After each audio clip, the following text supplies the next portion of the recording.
Je vous souhaite la bienvenue à cette autre chronique Prévention Assurance. Je suis en compagnie justement du directeur de la prévention chez Promutuelle Assurance, Montmagny-Lillet, et c'est notre chroniqueur également, Mathieu Labrec. Bonjour. Bonjour Michel.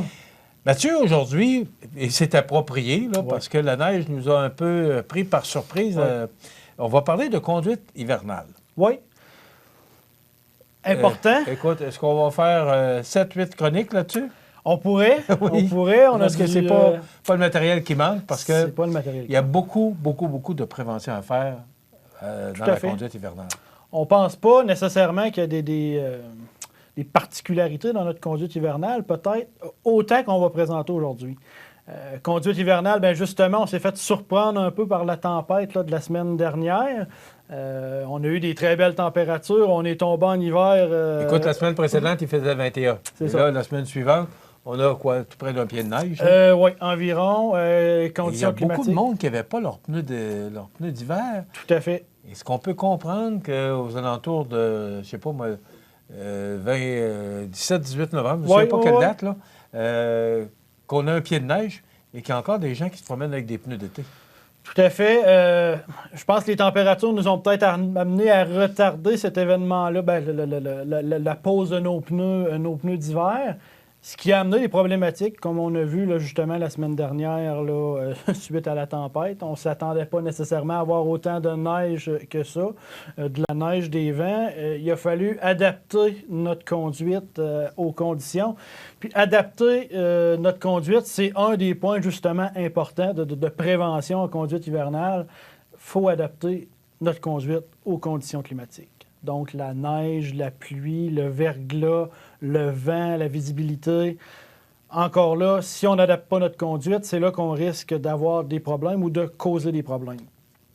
Même le Code de la sécurité routière le dit, le conducteur doit diminuer sa vitesse lorsque la visibilité est réduite à cause du brouillard, de l'obscurité, de la pluie, des précipitations, ou lorsque la chaussée est glissante ou non, n'est pas entièrement dégagée. Donc, c'est clair, c'est logique, puis en plus, c'est écrit, c'est clair dans le Code de la sécurité routière. Ça n'a pas besoin d'être écrit.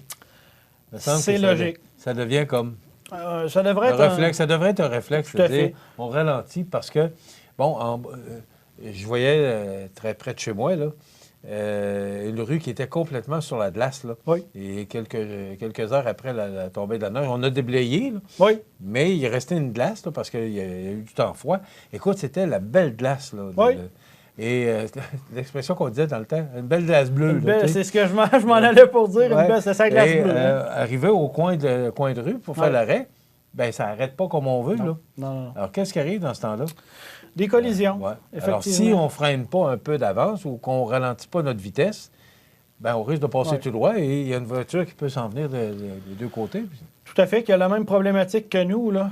C'est de là l'importance. Peut-être en plus dans les premiers temps, dans les premières, si on veut, les premières neiges, les premières glaces, on n'est pas nécessairement habitué encore justement à cette température-là. Il faut se remettre dans le bain un petit peu.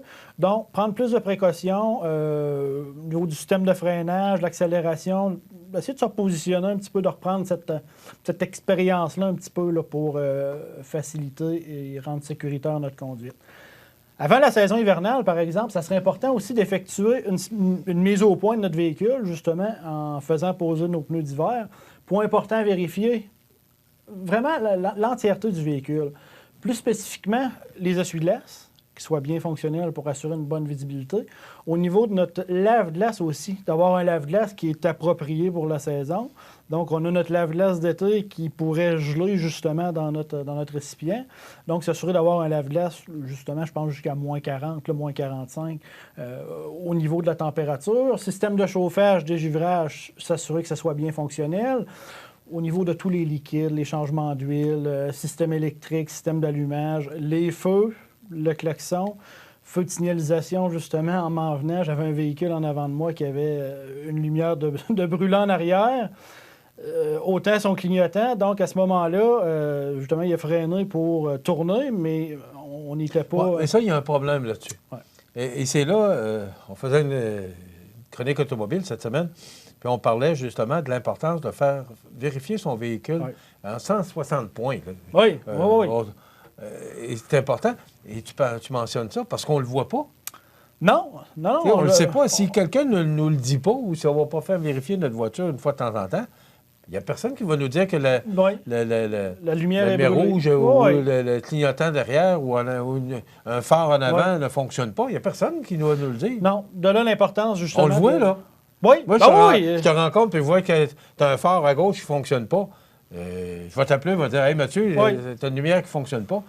Mais sinon. Sur la route, on ne peut pas le savoir. Là. Ben, souvent, un collègue en bureau, on va lui dire regarde, hey, fais vérifier tes lumières, c'est une lumière de brûlée en avant. Là. Mais sinon, les clignotants qui ne fonctionnent pas, c'est vrai, c'est important, ça. Les clignotants qui ne fonctionnent pas aussi, très important. En tout cas, je ne peux pas dire s'il ne fonctionnait pas ou il ne l'a pas mis, mais de là l'importance.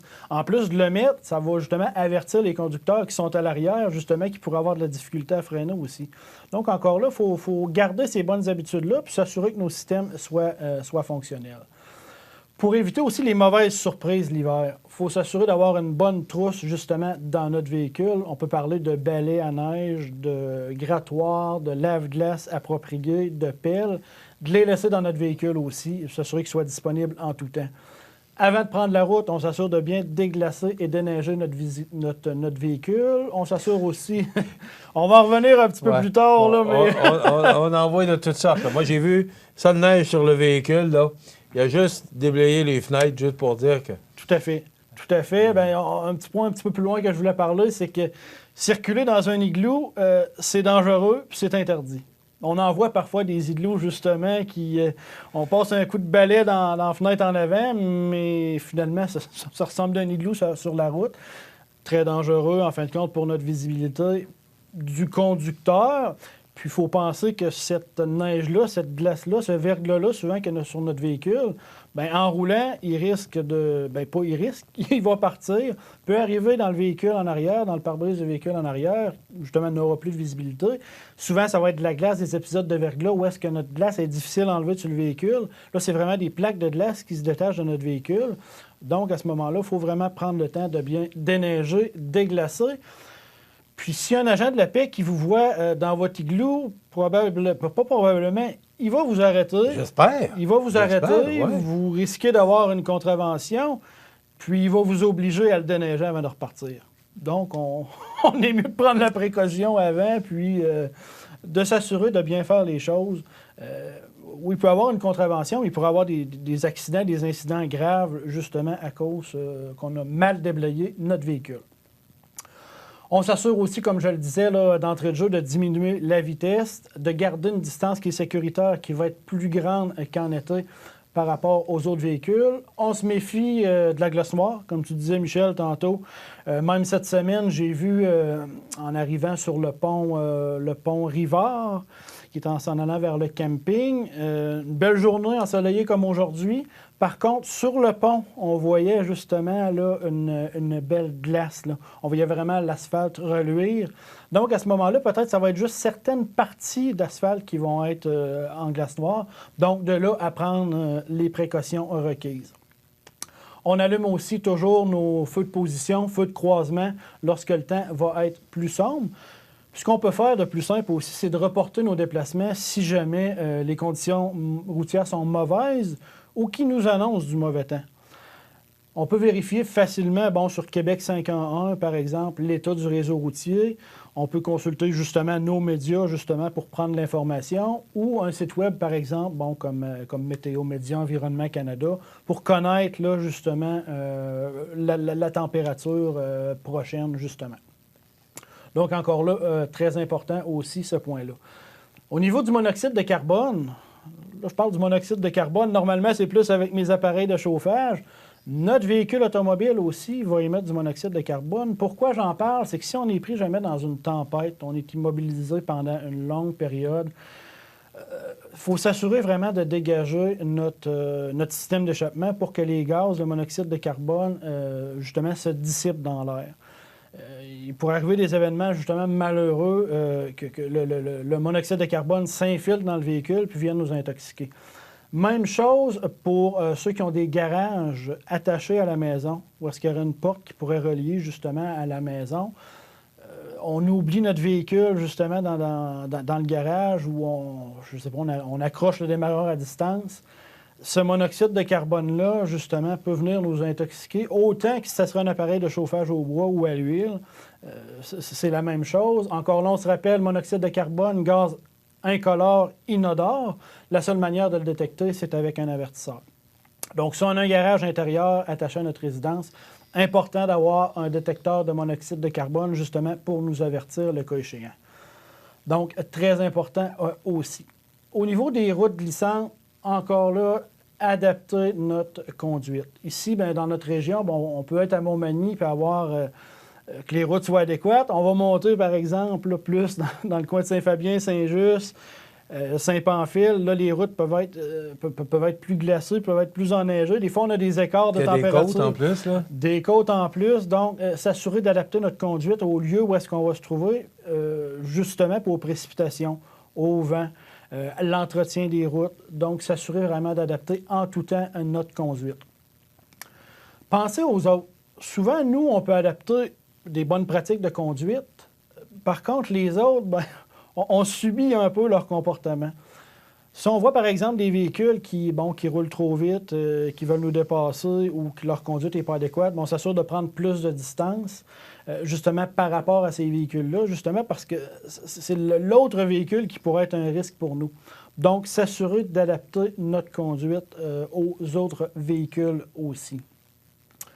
Donc, le Code de la sécurité routière aussi le dit clairement, au niveau de la conduite d'un véhicule routier, doit se faire à une prudence, à une distance prudente et raisonnable en tenant compte de la vitesse, la densité de circulation, les conditions atmosphériques et l'état de la chaussée. C'est de la logique encore là, mais pour ceux qui voudraient outrepasser ces conditions-là, ben, il peut y avoir justement des contraventions à ce niveau-là aussi. Au niveau des distances, des fois, on peut dire ouais, mais ça va être difficile d'évaluer la bonne distance, par exemple, qu'on peut avoir par rapport à un autre véhicule. Il y a un petit truc rapide. Par exemple, on va être sur l'autoroute. On peut fixer, par exemple, un panneau routier. Une fois qu'on a ce repère visuel-là, on va commencer à compter les secondes. Le premier véhicule, par exemple, va passer, celui qu'on suit.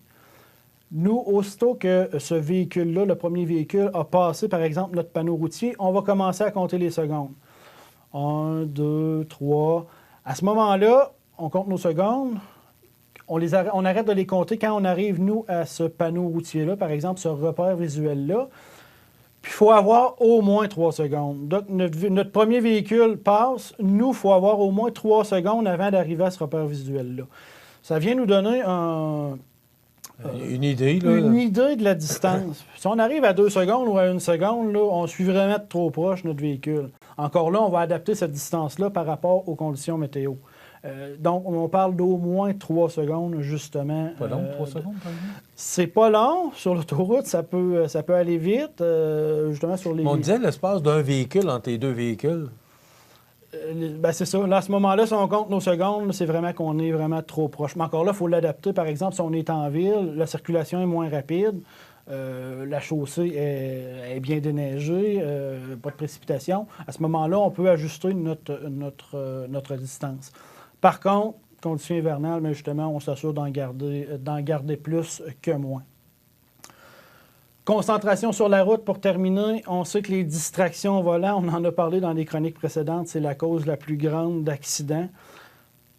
Saison hivernale, encore là, on a des petits obstacles de plus, donc on s'assure d'autant plus de rester concentré sur la route, concentré sur notre conduite, les conditions atmosphériques et puis les autres véhicules qu'on pourrait rencontrer. Et on pourrait en parler. Il y aurait tellement de sujets. Tout à fait.